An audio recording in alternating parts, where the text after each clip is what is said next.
Hello, hello, and welcome back to the Legal Pancakes podcast and another random grab bag mishmash, whatever the heck you want to call it.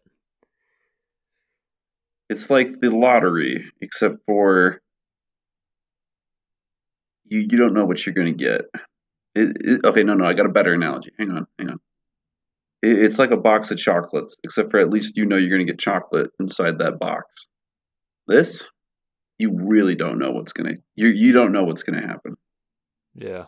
Suck it, Forrest Gump. Yeah. I don't know. Also, I don't know if I've talked about this yet, but I will fight you, Tom Hanks. I will. I'm not joking. Now that he's old, I mean, he was always old, wasn't he? I don't know. He's no Morgan Freeman. Yeah, that's true. He was a young guy once. I don't remember when, because I probably wasn't alive. Yeah, exactly. So, So it's all a psyop. That's what it is. Young Tom Hanks, just like young Morgan Freeman. Okay. Exactly. That's exactly my point. I didn't expect us to kind of go off on that for a minute or so, whatever. hmm All right.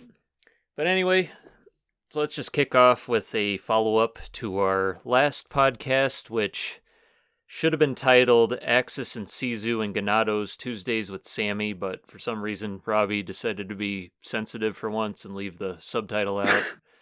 Oh, I thought you wanted me to leave that out. Sorry, I thought. No, I thought it'd be Oh, funny, but at the same time, it's a horrible joke to make. yeah, Which is why I wanted you to leave it in. that makes sense. Yeah, sorry. Okay. I thought you said at some point that you didn't want it to do that. My bad. No, because I don't remember. Don't listen to me. Listen to the email. Listen to what the email says. The email Okay. is always right. Just like how the email told you to crop the thumbnail when you didn't. Jeez. It was. I don't know. It's It's beside the been point. finals week for the past 3 weeks here. Yeah, I know. I finished my last final yesterday. I'm a little burned out. Yeah, I mean, I was down in New Orleans last week. I'm surprised I was alive, but I'm back alive. But anyway, so we're following up from a topic from that last podcast. The recent poll from Renegade Game Studios about the next Axis and Allies game to reprint, and I don't know, just sum it up real quick. I was right. They're reprinting Guadalcanal, which makes the most sense out of the list that they gave. It does sound like they're giving it a bit of a, not really like a deluxe treatment. Um, they'll have an updated rulebook, probably some more or better components. Not really sure at this point because, well, the game's not coming out till probably, oh yeah, they've said it's not coming out till like next year. So yeah, not sure if it's something that I'll pick up. Because I'm assuming I'll just be able to get like the updated rulebook online as like a PDF, but I don't know. Like if you don't have the game and it looks interesting to you, I would be on the lookout for it because it would, whatever price it goes for will probably beat whatever it's going for on eBay right now. Yeah. Yep, we all like saving money. Yep. Except me, apparently. I paid a decent amount for mine. Probably above MSRP, which I don't know what MSRP was for that game when it first came out. But I guess we'll find out with this next one, even though that one's probably adjusted for inflation severely. All right. So our next topic, nothing. It's not really anything we're going to discuss in depth. It's more or less something I just want to draw some attention to. The YouTuber Dongold, who I normally go to get news on the Castlevania franchise, recently did an interview with Robert Belgrade, who is probably most well known for being the voice of Alucard in Symphony of the Night. It's a shortish interview. It's only like maybe a little over a half hour. And since it was long ago, like the details are kind of sketchy on his time doing recording for Symphony of the Night. So it more or less talks about other stuff, like other aspects of his career. He is a musician by profession, so there's a little bit more focus on that.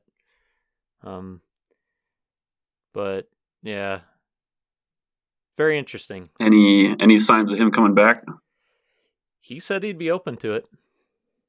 It just, it takes that's going to be on Konami, but Yeah, I think the thing is, so he's in Japan can't trust Konami. No, what it is he's living in Japan right now.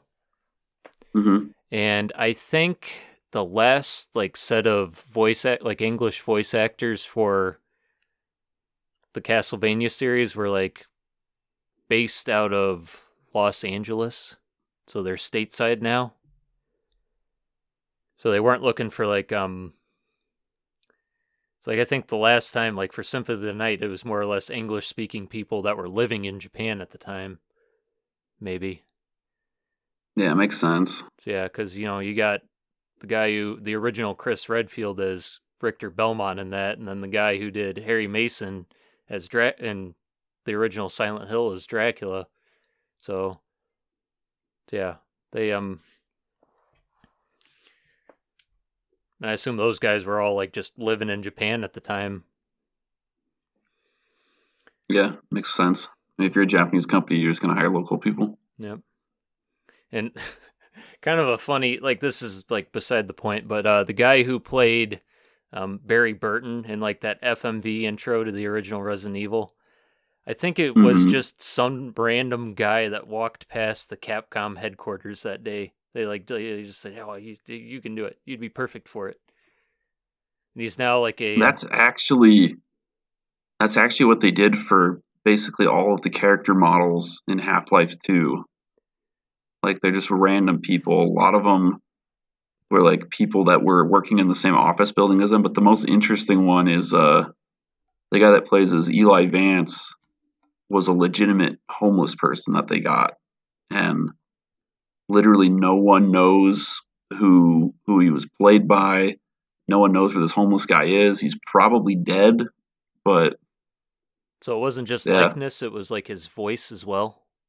It wasn't his voice, but for the model, all of the models are based off different people. Yeah, I mean it's sort of a for a smaller studio I guess Valve, and then the only other instance I've heard of this happening. To clarify, Valve was smaller back then. Yeah, Valve back in the 90s when they were starting out before the big old son of a bitch that was called Half-Life came out. But yeah, Valve, and then oh crap, it's the studio that made Max Payne, the original 2 Max Payne games. They did something similar. Company it's is that? Remedy, I think.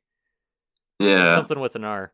But I feel bad for forgetting because I really like the Max Payne games. But yeah, they did a similar thing for the first game where I don't know, yeah, they used the staff, and then some random people that walked by the building because they were a small company. It's a cost saving thing. But it's just kind of funny that Capcom did something similar to that with that FMV. Yeah. But yeah, I think that guy that played Barry Burton is I heard he was a principal in Australia now. That's funny. Yeah. Anyway, we got kind of sidetracked, but yeah, definitely check out that interview. I'll probably post the link down below somewhere or give it to Rob and I'll put it in the description. Like I said, it's not overly long. If it sounds any sort of interesting, any level of interesting to you, I recommend checking it out. All right. Now moving back to another, I guess, sort of board game related thing. The secret is out, Rob. The Steamforged Vault has opened. Spooky. Very spooky. Yeah. I forgot to ask you, were you able to open that link I sent you? I was able to open it. And view what was in it? Yeah, so it was just them saying that you can get the Resident Evil 2 board game stuff. Oh, okay. And also a Horizon Zero Dawn board game, which I didn't know they made. Yeah. and Dark Souls stuff. Oh, the Yeah. Dark Souls one. I forgot about that. Yeah. I didn't see it, but yeah. So anyway, Steamforged Games has kind of opened up limited pre-orders for reprints of expansions for a couple of their video game-based board games. I got an email in it. I got it in a newsletter like a week or so ago. And they more or less made it seem like this was kind of like an exclusive thing. They're like, request vault access, which is why I asked you about the link. It's like, because I requested it, but more or less it's like they're just sending you another newsletter about it. So you probably would have heard about it anyway if they have your email. They even did this thing where they're like asking you for their, like, get notified immediately. Give us your cell phone number. It's like, no, to hell with that. yeah. Yeah, no, what? Don't give them that. I mean, they already had my email, so it wasn't any problem for me. But yeah, I'm not giving you my phone number. Unless I had to do that to order stuff from you on your store. I forget, but so I might have already, but not again. You only get it once. Yeah. So yeah, the only reason I kind of wanted to talk about this is, yeah, the selection of stuff for Resident Evil 2 is kind of strange. Like, it was only really two things. It was the giant alligator, which is exactly what it sounds like. It adds the giant alligator boss fight, like 2 scenarios based around that to the game. I guess the reprint version of it is green with a black base, which looks kind of cool, but I'm kind of mixed on how that is because I think most people would want to paint their miniatures. And it also doesn't match the red ones that came with the like the original game. So yeah, I don't know why they did that. But the price is pretty good compared to what you'll pay for it on eBay because it goes for like $250 to like $300. The price for that's really shot up, which is probably why they they decided to reprint it. Then the other thing was like a promo pack, which seems kind of weird because it's just like 4 special cards and then a little alternate sculpt for one of the player characters. Really don't know why they didn't open up pre-orders for like the 3D doors, which are something a lot of people want from what I know. I feel like that'd be one of the more useful things. Yeah. It's like, so you can, make bigger board games and stuff. Yeah, I mean, like like in the main game, you just get these like little cardboard tokens for the doors, and you hear a lot of people complain about those because like they can't tell which side is supposed to be the closed and the open side. I don't have that problem, but I don't know. Like the 3D doors, it's more than just like a quality of life thing. It's kind of like it helps with immersion, and also like they're a little bit more weighty. They're not gonna like fly all over the place if you bump the table. They kind of hold the tiles in place a little bit, so yeah. So yeah, I don't know why they didn't go with that. They should just honestly keep them in print. It shouldn't be like a pre-order thing either. They're afraid of money. Even though they probably make a lot of it off these things. Yeah, I was going to say. They're afraid of more They don't money. have any reason to be. Yeah. Yeah. And then as far as the other stuff, like Horizon Zero Dawn, I just do not give a crap about the board game or the video game. Yeah, so I was not... I don't even know what the age demographic for that game is, but whenever that game came out, I was past the age demographic.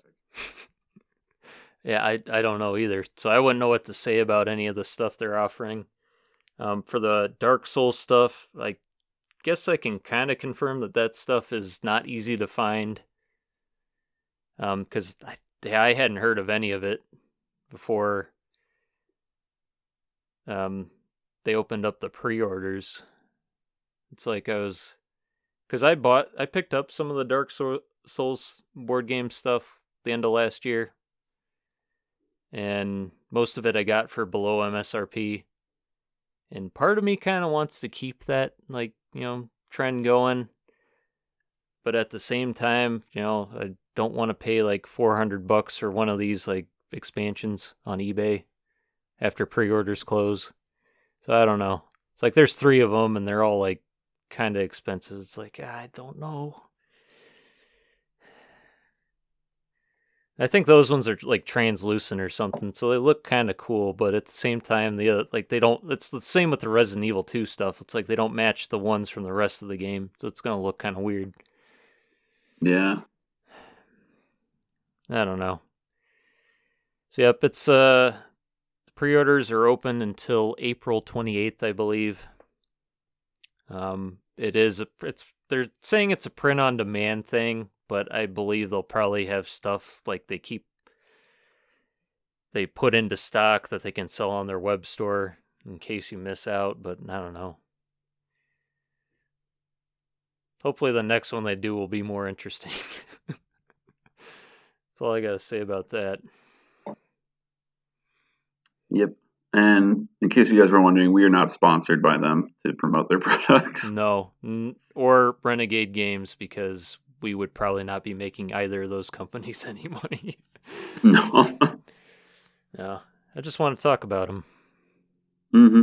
Because sometimes I think I have funny stuff to say, and other times I don't.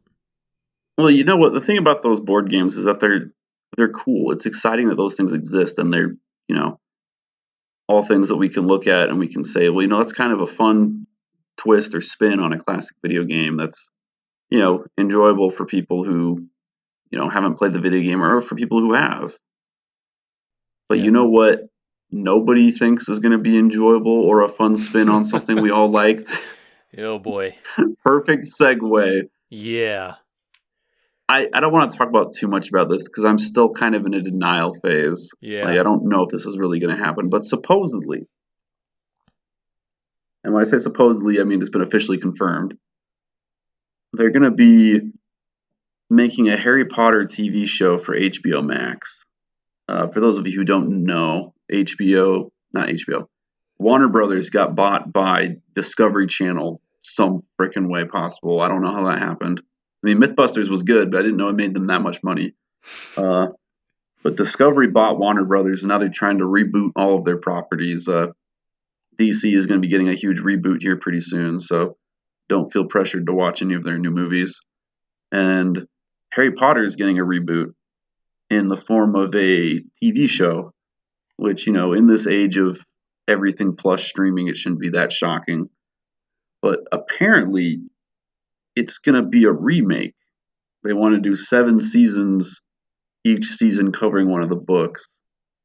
And, like, I'm not the world's biggest Harry Potter fan, but I can tell when you don't need to do something. Like, that's just, it's stupid. You shouldn't be doing that, you know? Like, the movies are fine how they are, and especially the first couple movies, I don't see how you can, you know, there's not much in those first couple books that gets left out of the movies, you know? It's just, Yeah. I could see, yeah, it's just mind blowing, and it's just a bad idea. Like, there's so much you can do with that franchise. Like, you know, that Hogwarts Legacy game just came out, and, you know, everybody who's played it seems to enjoy it. And, you know, it takes place like, I think it takes place in like the 18 or 1700s or something like that, but it takes place at a point that's super far removed from the Harry Potter movies and stuff. You know, it would make more sense that they would try to do something along those lines, but I mean, they're gonna it's just stupid. It's just, I don't know, it's just weird for me because I guess I'm an old man now, and like I was a kid when the first Harry Potter movie came out. So like I was there when those movies were slowly coming out, and the idea of them remaking them just seems super weird, especially when all of those actors are still fully capable of, you know, coming back and doing, you know, if you want to do a Harry Potter sequel series or something like that. It's just weird. yeah. Like, the weird thing is that they're going to have to recast everybody. And, you know, the people that they pick, well, the kids that they pick, they're going to be run through the gauntlet. Yeah. It's like for 7 seasons. Probably Like, like it's just, nonstop almost. first of all, I don't care what the premise is for a TV show. You should never come out and say, oh, yeah, we're going to make 7 seasons off this, because you don't know. Like, you don't know if your show is going to be that popular. Like, 7 seasons is a lot, you know? Yeah. It's just weird. I don't get it. Like I literally don't get it. And the thing is, like, I love Lord of the Rings, obviously. I think the Lord of the Rings trilogy is probably the best film trilogy of all time. But if you said that they were going to make that into a TV show, I could understand it because there is a lot of stuff cut out of those movies that are in the books that you could do in a TV show. But I don't even know. I don't either. It's like I And was. like, I would be totally cool with a Lord of the Rings remake, maybe 50 or 40 years from now. Yeah. And maybe the same thing with Harry Potter. Maybe when these movies are considered dinosaur dirt and nobody likes them, then you could remake it. But that is not the point. Even the older movies still hold up. The special effects and stuff still work. Like, are you going to get John Williams to write the music for this HBO Max show? No. So like, why even attempt it? It's just mind blowing. It's Yeah. just crazy. Might get AI John Williams. He plugs himself into the Kubrick. We'll all be done for. Oh Jesus! Like,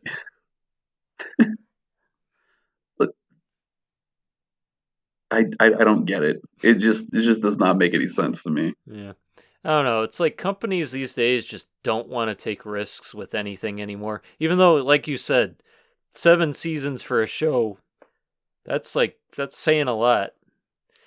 Yeah. Even though I don't know.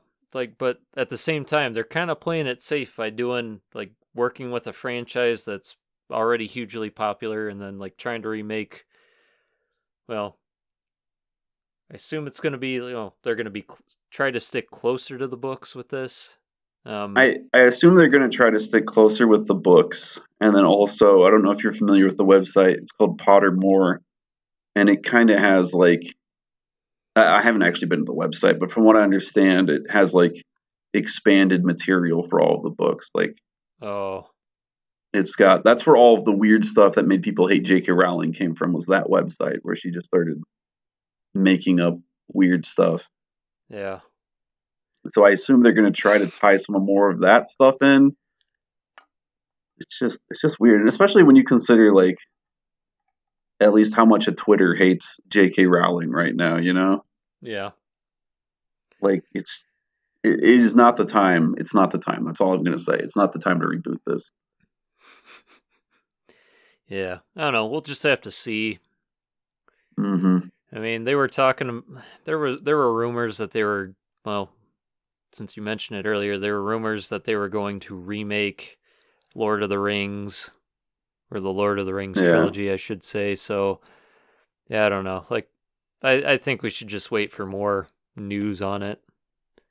Maybe them actually announcing some sort of plan beyond oh, we're gonna do this really big and ambitious 7-season series nonstop.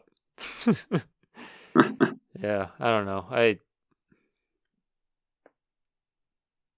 Yeah, we'll just have to see. I don't really know what to say anymore. Yeah. All right. Well, that's pretty much everything. Mm-hmm. Not much to say after that last one. No. Don't forget to like and subscribe. Yeah. Or don't. We'll probably make another really weird random podcast here pretty soon. Oh yeah. Want to try to do this on more of a weekly basis, but sometimes that doesn't always work out. Yeah, I want to make a Resident Evil 4 video soon. So be on the lookout for that. I think that one actually will get made. It might not be very good, but I think it'll get made. Yeah, it'll be worth watching. And speaking of video games and I guess pain, if we get to 400 subscribers, I'm going to be doing a blind playthrough of the map Hunt from Plutonia Experiment. I think we're at 380, 381. Yeah, I don't know if we're too much farther than we were last time we checked. But no. But yep. So Yep, I'm gonna be. And don't forget, once we hit 1,000 subscribers, we're going to do a drunk playthrough of Final Fantasy VII. When you say drunk, you mean me, right? Yeah, you'll be the one drunk. Okay. It'll be self medication. That's the term for it. Mm-hmm. I don't know if I want to do that. I gotta I take don't it think up. we're going to hit 1,000 subs, so it's okay. Oh, okay. If you say so, then watch it Mm-hmm. happen. And then watch you be responsible for me delving into alcoholism. Oh, geez. You raging sociopath. But nope. It's going to be. Oh, yeah, no. Go on. But yeah, so we're starting small. 400 blind playthrough of the map Hunted from Plutonia Experiment of Final Doom on UV. It'll be interesting. Don't know if we're going to be doing a live stream for that because I haven't messed around with that yet. But or a full playthrough thing, we might do a highlights. I don't know, like because I have no idea how long it's going to be. Yeah.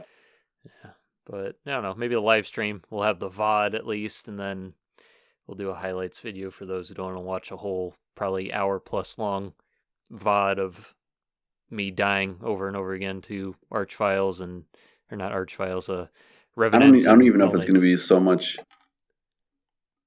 dying to that stuff as it is trying to find stupid walls and doors. Oh, it's one of those maps. Yeah, it's one of those maps. Oh, I might be drunk for that one. No, I'll be caffeinated. All right. I'll be highly caffeinated. Okay. All right. So that's all that. Yep. Take care, everybody. Stay away from drugs And cocaine bears. and cocaine bears. He could be watching you right now.